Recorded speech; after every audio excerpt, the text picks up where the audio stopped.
इस कहानी का दूसरा भाग शुरू करने से पहले आपको बताना चाहूँगी कि इस कहानी का पहला भाग अगर आपने नहीं सुना तो ज़रूर सुनिए। भाग 1 की वीडियो लिंक डिस्क्रिप्शन में उपलब्ध है। आइए अब आगे की कहानी को शुरू करते हैं।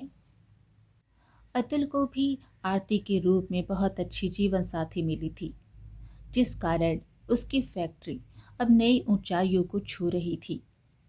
उसकी फैक्ट्री की शाखाएं अब देश के अलग अलग शहरों में स्थापित हो चुकी थी, जिनमें हजारों कर्मचारी कार्यरत थे। उधर बूढ़ी माँ का बेटा विक्रम, जो बूढ़ी माँ को दर दर की ठोकरें खाने के लिए छोड़कर चला गया था, वो रह रहकर अपराध बोध से ग्रसित हो रहा था। अपनी निष्पाप और निरपराध माँ के साथ किया गया व्यवहार उसे पल पल कचोट कर रहा था। समय के साथ साथ उसका यह अपराध बोध बढ़ता जा रहा था। अपने घर के झगड़ों से दुखी होकर और अपनी पत्नी के साथ सुखी जीवन जीने की चाह में उसने अपनी माँ का त्याग कर दिया था। परंतु उस दिन के बाद से उसका अंतर्मन हाहाकार कर रहा था, जिससे वह किसी से भी साझा नहीं कर पा रहा था। अब उसके घर में केवल उसकी पत्नी का ही एक छत्र राज। अब वह अपनी मर्जी के अनुसार खर्च करती थी और दुकान में से मनमर्जी का पैसा निकालती थी। परंतु व्यवसाय से लगातार पैसा निकालने के कारण उसका जमा जमाया व्यवसाय, जो कि उसके पिता के द्वारा खड़ा किया गया था, घाटे में जाने लगा था।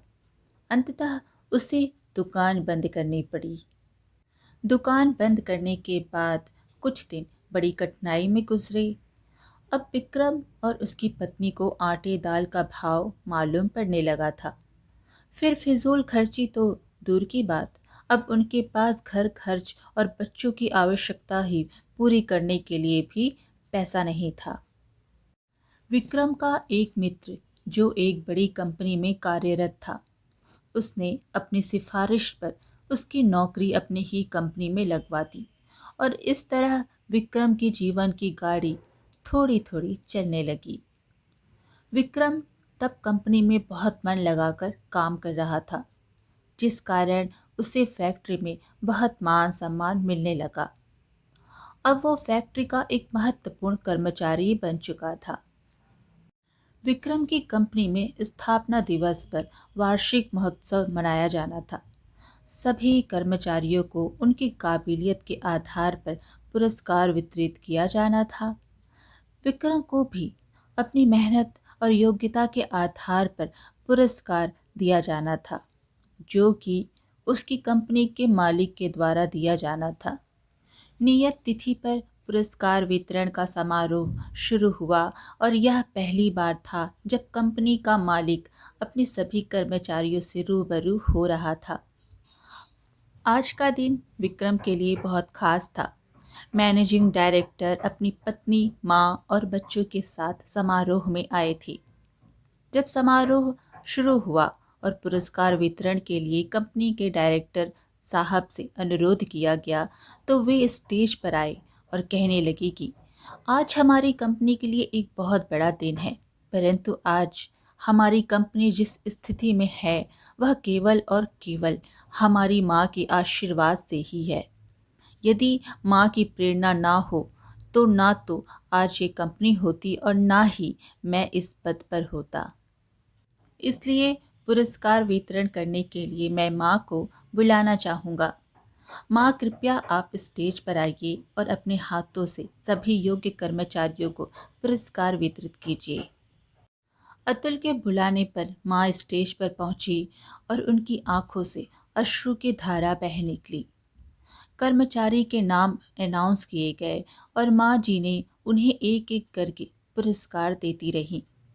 तभी एक नाम का अनाउंसमेंट हुआ, जिसे सुनकर माँ जी के चेहरे पर ना जाने कितने भाव एक साथ आ गए। विक्रम, सामने से आने वाला व्यक्ति भी कुछ जाना पहचाना लग रहा था। माँ जी ने ध्यान से देखा तो सचमुच उनका बेटा ही था। विक्रम, जो उन्हें तीर्थ यात्रा का झांसा देकर बड़ी ही बेदर्दी से छोड़ गया था, जिसे उसके बाद अपनी माँ का ख्याल तक नहीं आया। बूढ़ी माँ सोचने लगी कि अब तक तो शायद मैं तड़प तड़प कर मर गई होती यदि मेरा बेटा अतुल मुझे ना ले जाता। प्यार और नफरत के भाव एक साथ माँ जी के चेहरे पर उभर आए। माँ को ऐसा महसूस हुआ कि जैसे दुनिया बड़ी तेजी से घूम रही है। बड़ी मुश्किल से उन्होंने खुद को संभाला और किसी अपरिचित की तरह विक्रम को पुरस्कार थमा दिया और अपना मुंह दूसरी तरफ फेर लिया। विक्रम ने ध्यान से देखा, देने वाली महिला कोई और नहीं उसकी अपनी माँ थी। देखते ही देखते उसके पसीने छूटने लगे और वो अपनी माँ के पैरों में गिर पड़ा। उसे विश्वास नहीं हो रहा था कि उसकी माँ, जिसे उसने दर दर की ठोकरें खाने के लिए छोड़ दिया था, आज इतने बड़े साम्राज्य की मालकिन है। विक्रम ने अपनी माँ से हाथ जोड़कर माफी मांगी और कहा, मेरे साथ चलोगी? अपने घर चलेंगे। कैसा घर, कैसी माँ? मेरा बेटा तो उसी दिन मर चुका था जिस दिन वह मुझे मंदिर के बाहर छोड़कर चला गया था। आज ना मैं तुम्हारी माँ हूँ, ना ही तुम मेरे बेटे। इतना कहकर माँ जी पुरस्कार वितरण को बीच में ही छोड़कर अपनी कुर्सी पर जाकर बैठ गईं। विक्रम माफी मांगता रहा, लेकिन माँ ने उसकी तरफ देखा तक नहीं और अतुल के साथ वापस घर चली गई। कभी विक्रम अपनी माँ का बहुत लाडला हुआ करता था, लेकिन अपनी पत्नी के बहकावे में आकर वह अपनी माँ के साथ बहुत बुरा सलूक करने लगा था। उन बातों को माँ कभी भी भूल नहीं सकती थी। उधर विक्रम को यकीन नहीं हो रहा था कि जिस कंपनी में वह काम करता था, उस कंपनी की मालकिन दरअसल उसकी माँ थी। आज उस माँ के हाथों से उसे पुरस्कार मिला। उसका सर चकरा गया। माँ के द्वारा उसकी घोर अपेक्षा और पाप कर्मों के कारण उसके दिल में ना जाने कितने ही घाव हो चुके थे। हर पल उसे अपनी माँ की याद सता रही थी। अपनी करतूत उसे झकझोर रही थी और नासूर बनकर उसे लगातार चोट पहुंचा रही थी।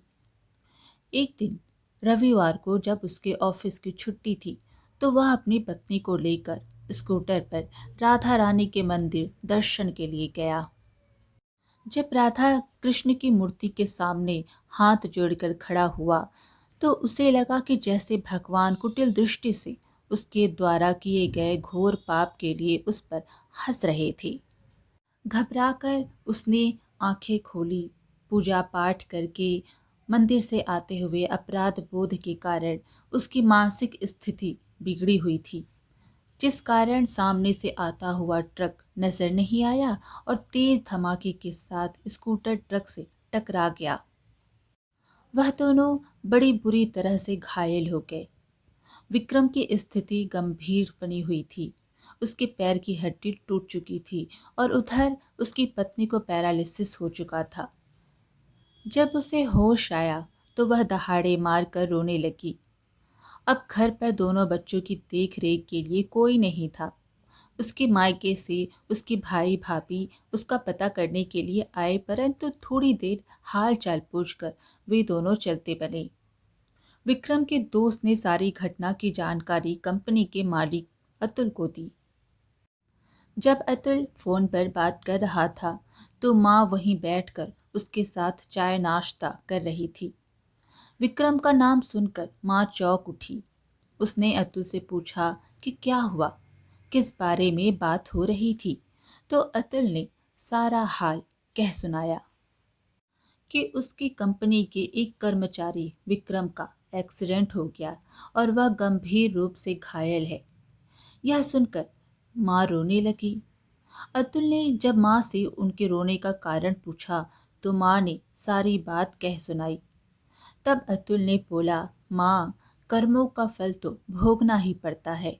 उसने जैसे कर्म किए थे उससे फल तो मिलना ही था।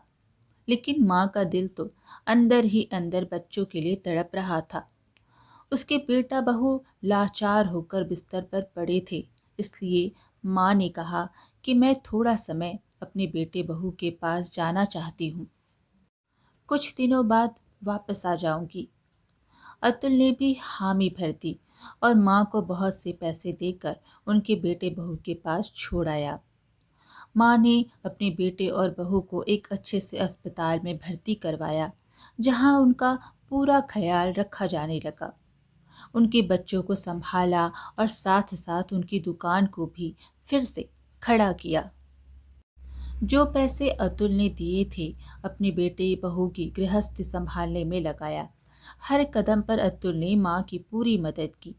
एक ओर तो विक्रम की तबीयत अब कुछ सुधरने लगी थी और दूसरी ओर उसका कारोबार भी पहले की तरह चमक उठा। उनके गृहस्थ को कुछ ही समय में माँ ने व्यवस्थित कर दिया था। जब उन दोनों की अस्पताल से छुट्टी हुई और वह घर लौटे, तो वह दोनों माँ से माफ़ी मांगने लगे। वह अपने किए पर शर्मिंदा थी। माँ जी की बहू बोली, माँ जी, जिसे हमने घर से बाहर निकाल दिया था, वही आज इस घर में लक्ष्मी बन के आई। माँ जी, मैं आपको समझ नहीं पाई। हम लोगों ने आपका अनादर किया। हमारी इस करनी की सज़ा आज हमको मिली है। दोनों बेटा बहू माँ के पैरों पर पड़ गए। माँ जी ने भी उन दोनों को माफ़ कर दिया और अपने पोता पोती को खूब दुलार किया।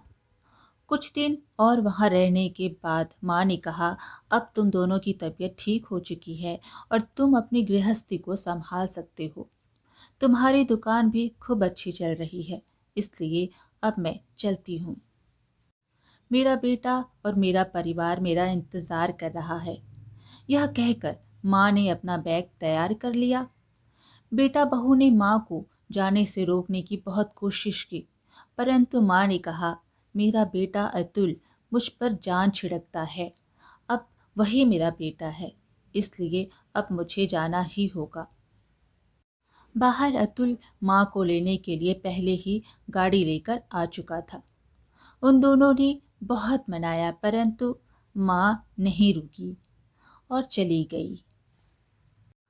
आज की कहानी यहीं पर समाप्त हुई। फिर मिलेंगे एक और कहानी के साथ। कहानी पसंद आए तो लाइक शेयर ज़रूर करें और सब्सक्राइब करना बिल्कुल ना भूलें। धन्यवाद।